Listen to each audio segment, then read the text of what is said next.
Romanos 3, de 1 a 8, a Bíblia diz: que vantagem há então em ser judeu, ou que utilidade há na circuncisão? Muita em todos os sentidos, principalmente porque aos judeus foram confiadas as palavras de Deus. Que importa se alguns deles foram infiéis? A sua infidelidade anulará a fidelidade de Deus? De maneira nenhuma. Seja Deus verdadeiro e todo homem mentiroso, como está escrito, de modo que são justas as tuas palavras e prevaleces quando julgas. Mas, se a nossa injustiça ressaltar de maneira ainda mais clara a justiça de Deus, que diremos? Que Deus é injusto por aplicar a sua ira? Estou usando aqui um argumento humano, diz Paulo. Claro que não. Se fosse assim, como Deus iria julgar o mundo? Alguém pode alegar ainda: se a minha mentira ressalta a veracidade de Deus, aumentando assim a sua glória, por que sou condenado como pecador? Por que não dizer como alguns caluniosamente afirmam que dizemos: façamos o mal para que nos venha o bem? A condenação dos tais é merecida. Vamos orar, irmãos? Senhor, graças te damos porque podemos perceber de uma maneira muito evidente a palavra do Senhor sendo aplicada ao nosso coração dia após dia, fazendo diferença no nosso viver, abençoando nossas famílias. E hoje nós podemos viver aquilo que tu disseste a Abraão, que abençoaria todas as famílias da terra através dele. E hoje temos o Evangelho, oriundo da lei, e podemos perceber o quanto isso faz diferença em nossa vida. Estamos vendo famílias sendo transformadas, pessoas sendo transformadas, gente ouvindo a palavra e colocando em prática no dia a dia. Obrigado por tudo que fazes, e pedimos-te nesta manhã que tu venhas nos dar um pouco mais de transformação. Estejas transformando a nossa mente e, consequentemente, a nossa operacionalidade. Oramos em nome de Jesus Cristo. Amém.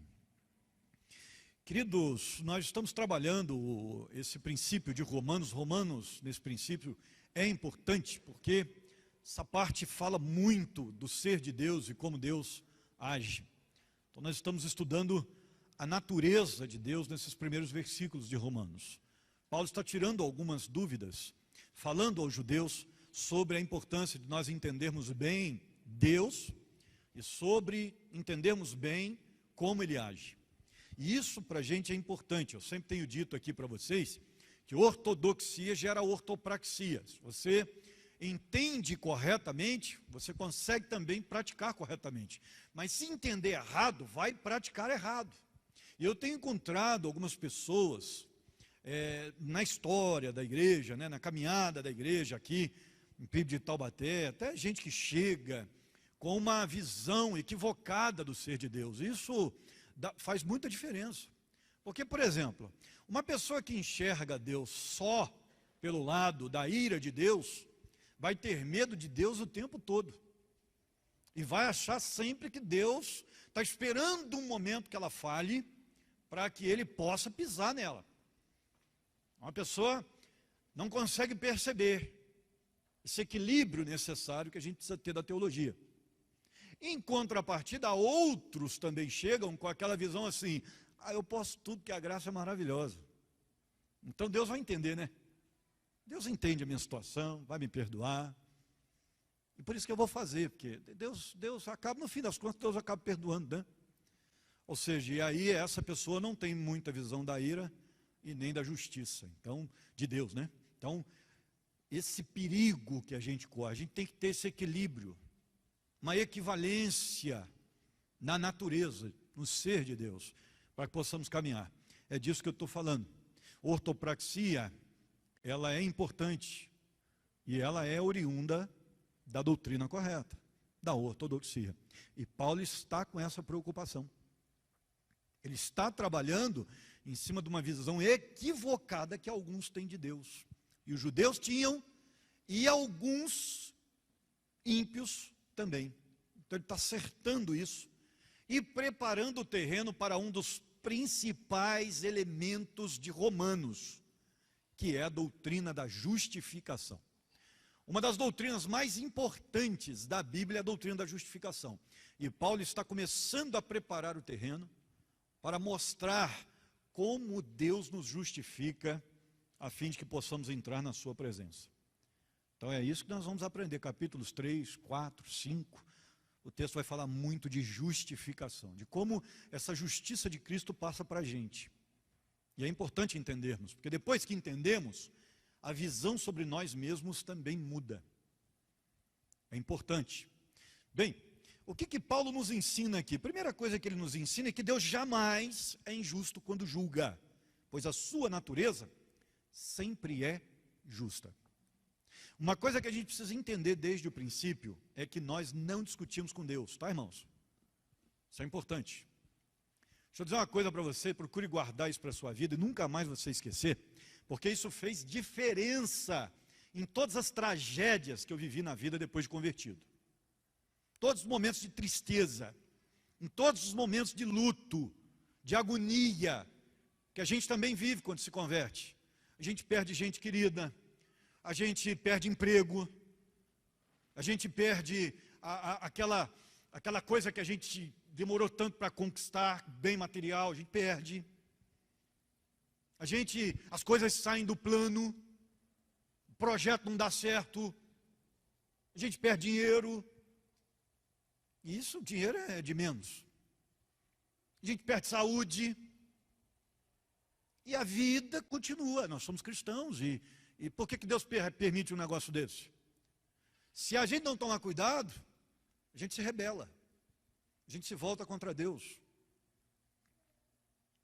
Está aqui a irmã Rita, perdeu o papai esses dias. Não é fácil ter que viver com isso. Por que Deus permite algumas coisas? E aí a gente começa a entender, de uma maneira equivocada, a gente começa a fazer algumas perguntas que são muito perigosas. Por exemplo, por que Deus fez isso comigo? Por que Deus está deixando eu sofrer desse jeito? Por que eu estou passando por tudo isso? Por que a minha vida foi muito triste nesse lado? Por que Deus deixou isso acontecer? Por que Deus não impediu? São duas coisas que o crente sempre tem que entender. Primeiro, você tem vontade própria. Muita coisa do que você sofre é consequência da sua própria escolha, e não de Deus. Vou deixar isso bem claro. E muitas vezes Deus até avisa, não vá por aí. E a gente vai. E depois colhemos as consequências. Segunda coisa que você precisa entender, Deus nunca é injusto. É o que Paulo está nos ensinando aqui. Deus nunca erra no seu julgamento. Deus jamais comete um erro proléptico. Deus não faz nada antes da hora. O que cabe a Deus sempre sai perfeito. Sempre. Então, se Deus decidiu, decidiu. Se Deus quis fazer assim, é o melhor. E nós não discutimos com Deus. Isso, querido, pode parecer assim, mas aí é muito difícil viver assim. Não, é mais fácil. É muito mais fácil. Porque a gente não vive brigando com Deus, a gente não vive discutindo, perguntando por quê. É o lema de Jó, Deus deu, o Senhor tirou, bendito seja o nome do Senhor, e acabou. Acabou. Eu vou discutir com quem sabe todas as coisas? Seria no mínimo falta de inteligência, inaptidão.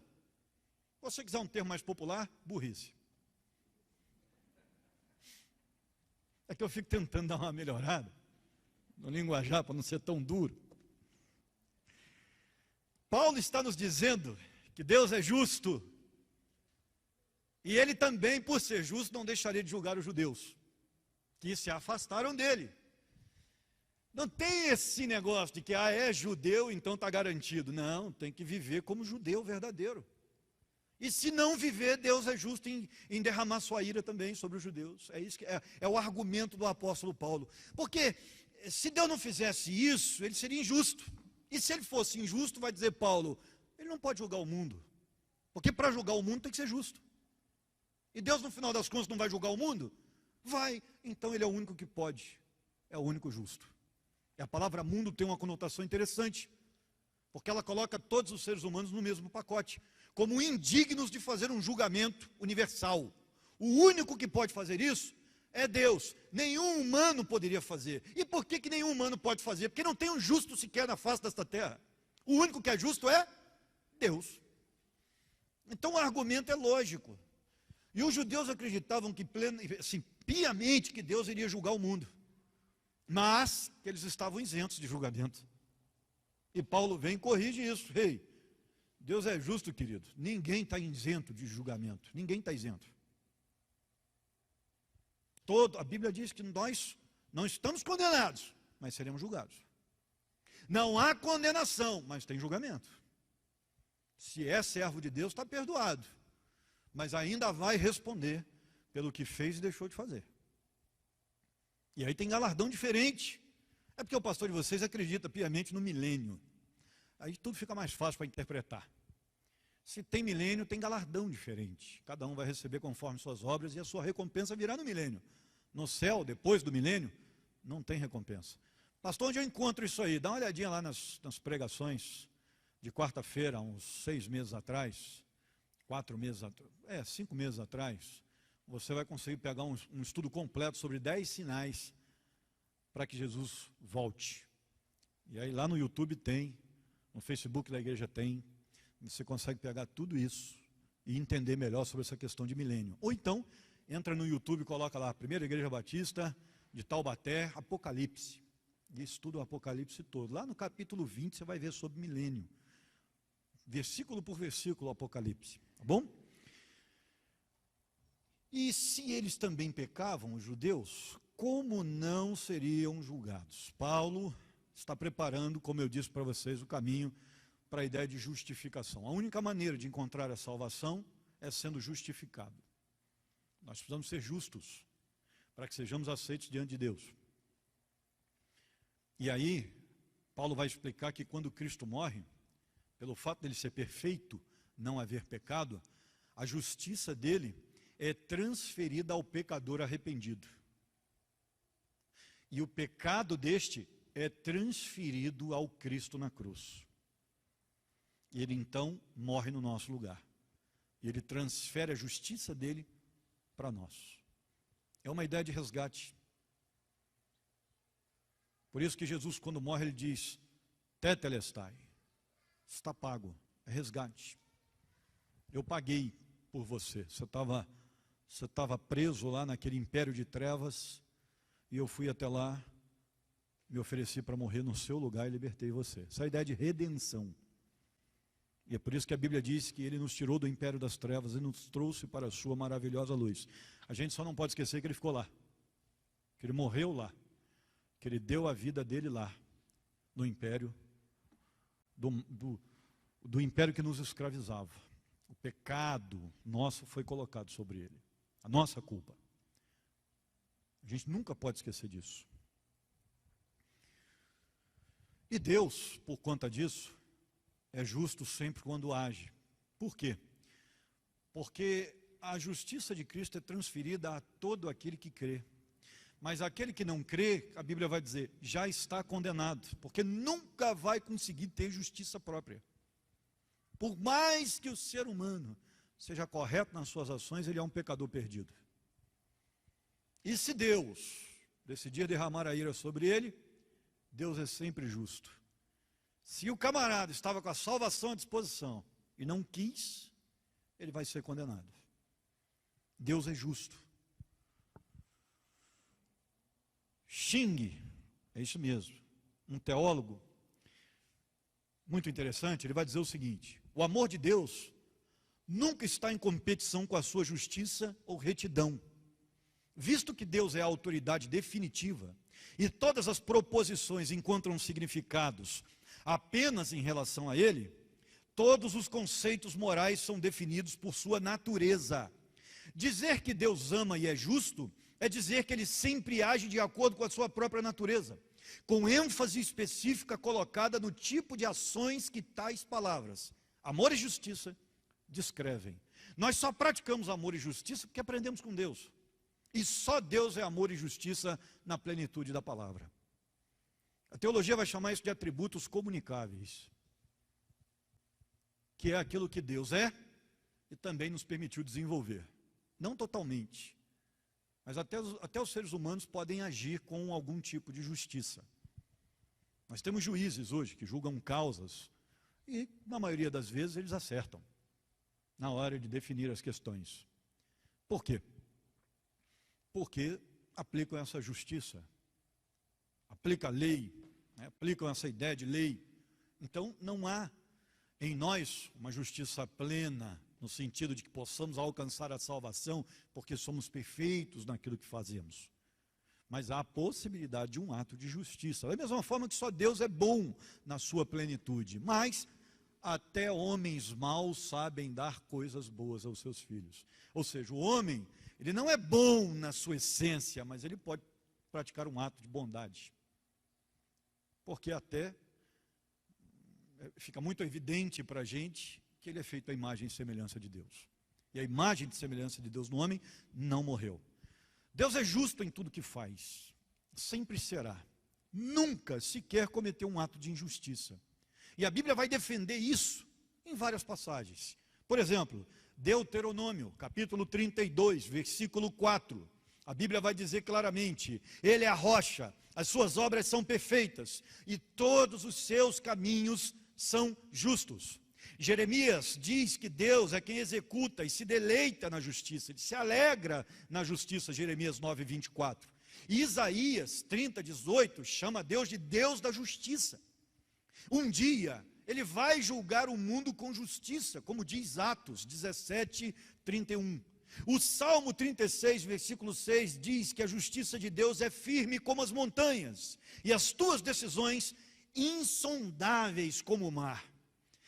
A Bíblia vai dizer no Salmo 72, versículo 2, que ele julgue com retidão e com justiça, e os teus que sofrem opressão serão beneficiados. A Bíblia diz no Salmo 89, versículo 14, que a retidão e a justiça são os alicerces do trono de Deus, e o amor e a fidelidade vão à sua frente.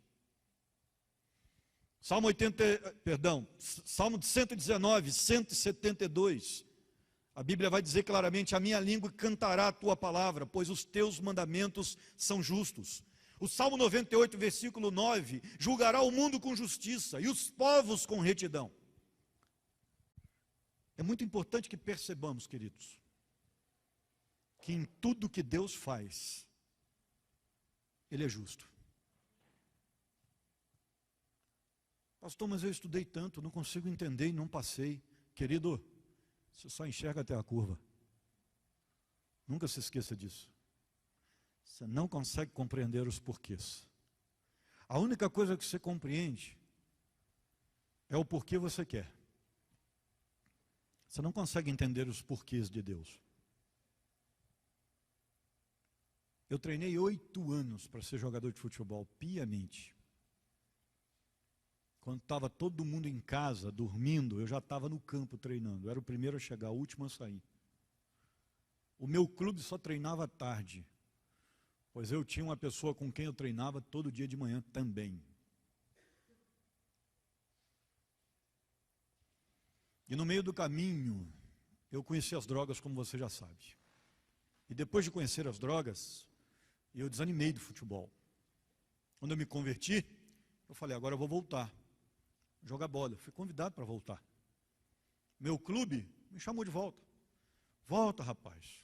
Está chegando o campeonato dos júniores aí, você pode estar junto com a gente. Bora, volta. E eu até voltei, fiz uns treinamentos, mas já estava convertido. E teve um dia que eu sentei, olhei para a grama, minha chuteira jogada, a luva. Eu falei: não consigo mais fazer isso. Não tem mais ânimo para fazer isso. Não tem mais forças. Aí na época eu comecei a trabalhar numa empresa. Falei: vou tocar minha vida.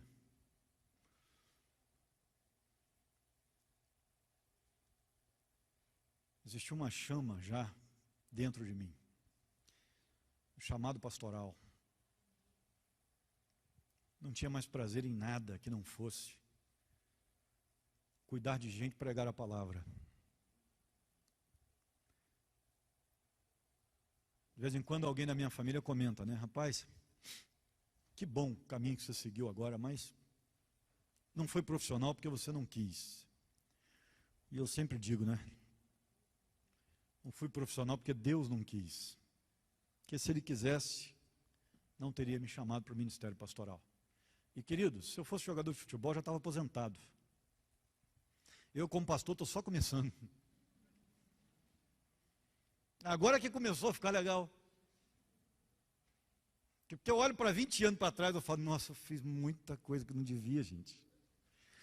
Preguei muita bobagem.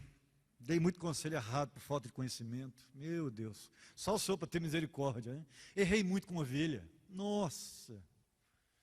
Mas depois de 20 anos você está mais maduro, você já repensa, você já...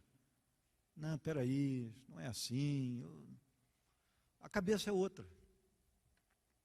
Então eu estou só começando. Agora que eu comecei, olha que benção.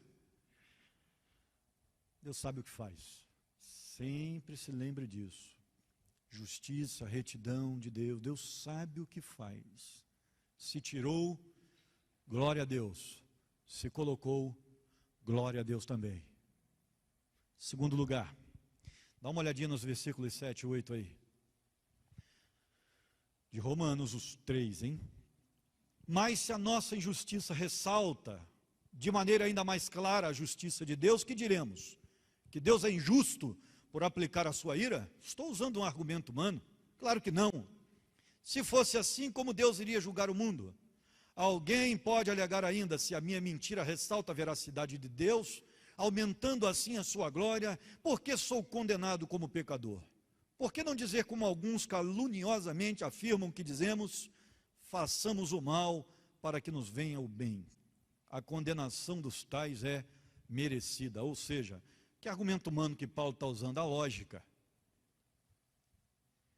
Deixa eu dizer uma coisa para você, Deus é misericórdia, mas também é fogo consumidor, não se esqueça disso. Os meus pecados não fazem Deus mais gracioso. É isso que Paulo está nos ensinando aqui. Porque por pregar e falar demais sobre a graça de Deus, Paulo foi atacado pelos judeus de Romanos. Os judeus diziam, esse cara peca que a gente pode pecar à vontade. Prega que a gente pode pecar à vontade. Porque a graça de Deus cobre todos os nossos pecados. Ou seja, que a gente pode quebrar a lei à vontade de Moisés. Porque Deus vai nos perdoar sempre.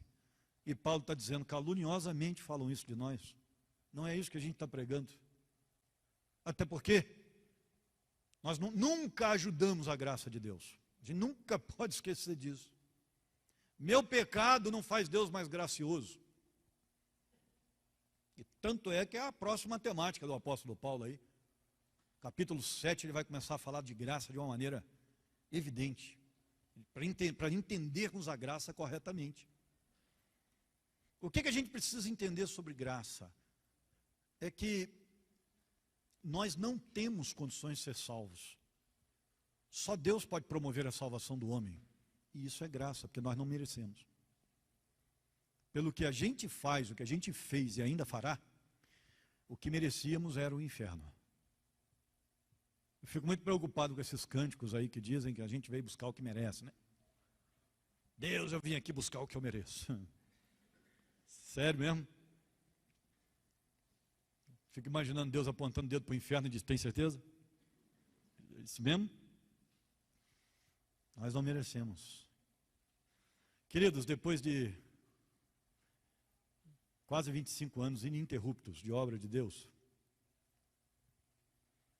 eu encontro pessoas na rua, pastor, eu vou à Volta Redonda, é um negócio muito interessante. Encontro pessoas na rua, pastor, obrigado. O dia que o senhor foi visitar o meu pai no hospital, fez muita diferença. Muito obrigado. Gente, eu não me lembro do pai, eu não me lembro de quem está falando comigo, eu não me lembro da visita. 25 anos, trabalhando no reino, 6 dias por semana. Eu não me lembro. Quantas pessoas a gente encontra no hospital? Pastor, é um negócio interessante, né? Porque só o jeito de vestir. Não vamos espiritualizar o negócio não, né? Não é a unção, não. Para. O cara brilha, não brilha nada. É ser humano como todo mundo. Tá certo? Brilha nada. É o jeitinho de se vestir, bibliazinha na mão. Você passa no corredor, o camarada fala: você é pastor. Sim. O senhor pode ali orar com a minha esposa? Ela está muito doente. Aí você abre a porta do quarto, tem 6 pessoas lá dentro, né? Aí o outro: pastor? O senhor é pastor? Sim. Olha aqui também. Gente, vamos fazer o seguinte: eu vou orar por todo mundo já de uma vez, né? Para a gente facilitar. Eu não posso ficar muito tempo aqui dentro. Tem hora para entrar e sair, né? Mas é um negócio interessante. Aí você ora, né? E um belo dia o cara lhe encontra de novo.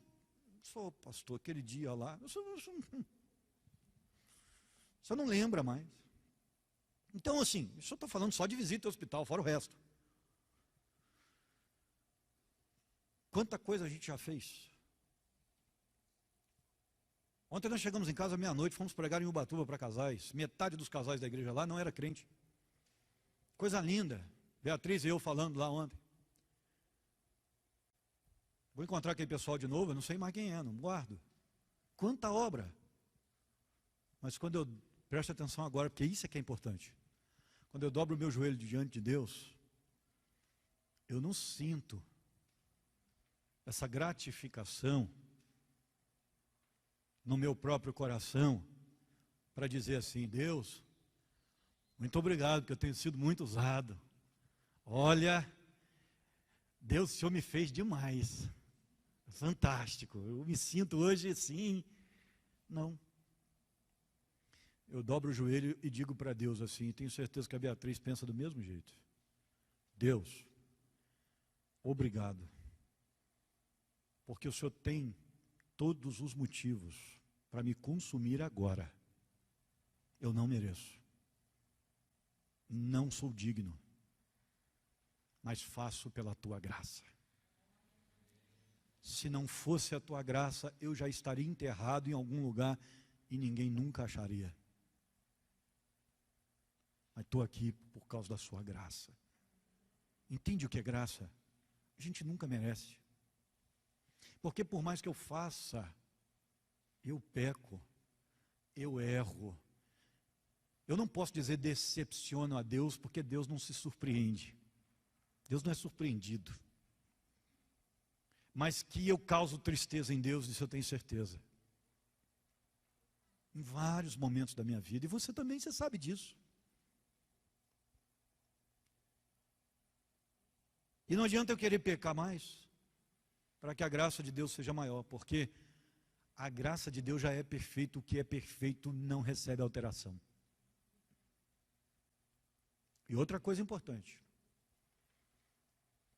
por mais que peque e erre, um convertido nunca quer pecar mais.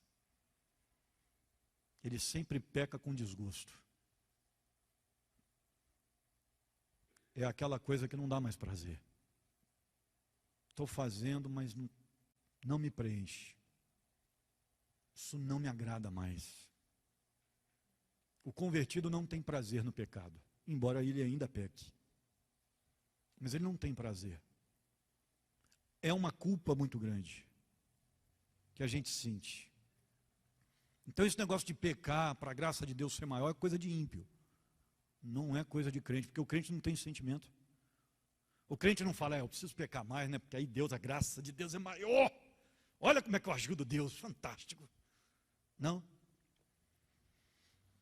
O sentimento do verdadeiro crente é o seguinte: eu tenho que parar de errar nisso, eu não aceito continuar errando na mesma coisa, eu tenho que mudar. E a gente não descansa enquanto não muda. E aí Paulo está dizendo: está vendo? Não existe essa teologia, isso está errado. De que a gente pode transformar Deus em mais gracioso com os nossos pecados. Nós não podemos pensar assim, está errado. O crente não pensa assim. No versículo 5, Paulo coloca isso em termos gerais. E agora no versículo 7, ele vai falar de uma forma mais pessoal. Praticamente ele diz assim: olha, aqui estou eu como pecador, se o meu pecado fez a verdade de Deus sobressair mais abundantemente, bem, porque também devo ao mesmo tempo ser julgado como pecador. Se eu estou beneficiando a Deus com o meu pecado, ele se torna mais gracioso ainda, No final das contas, o meu pecado foi benéfico.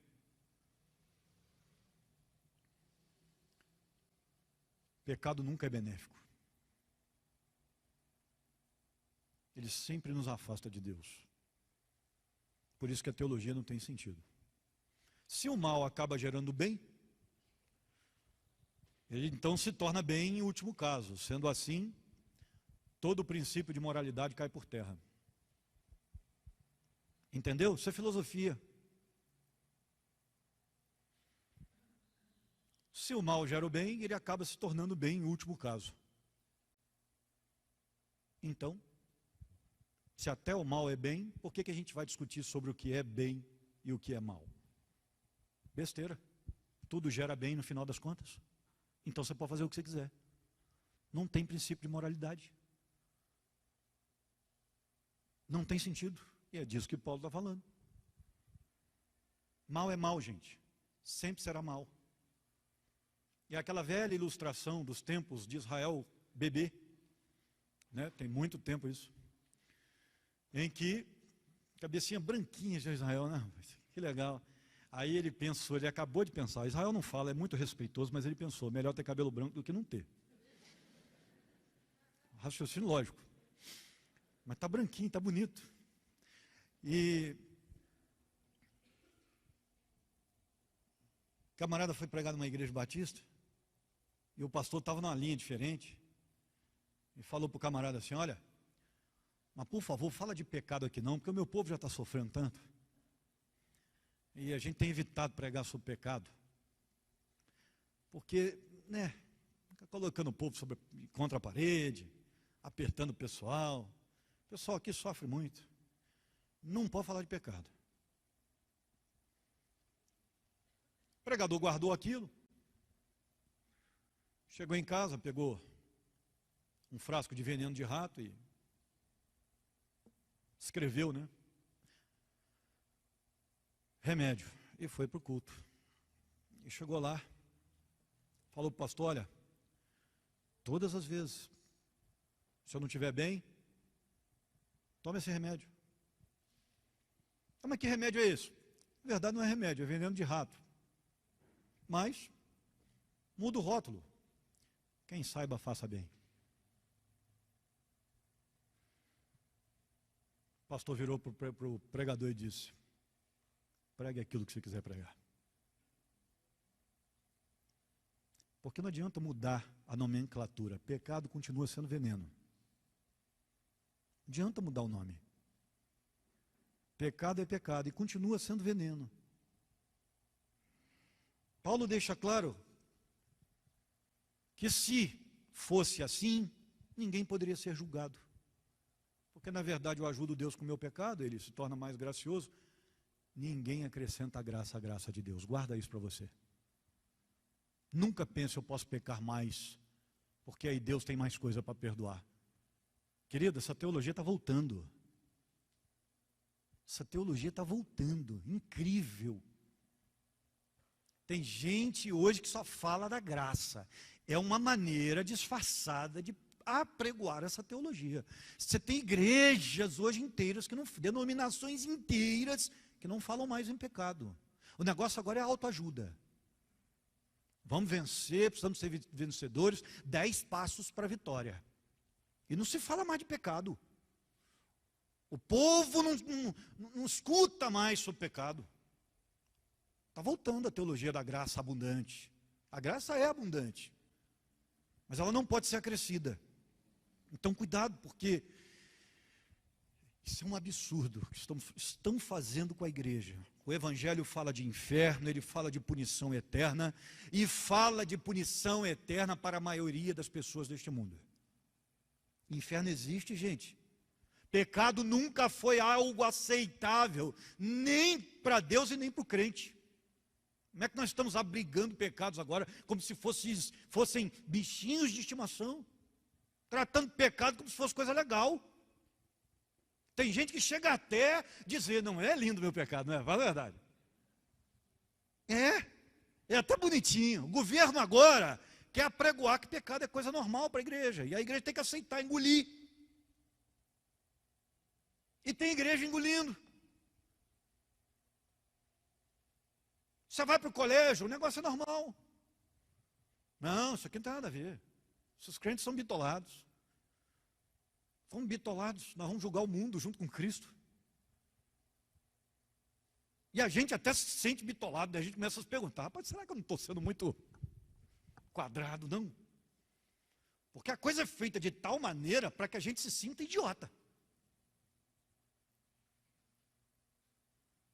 Deus nunca é injusto. E pecado continua sendo pecado. É o que aprendemos com Paulo. Não se esqueça disso.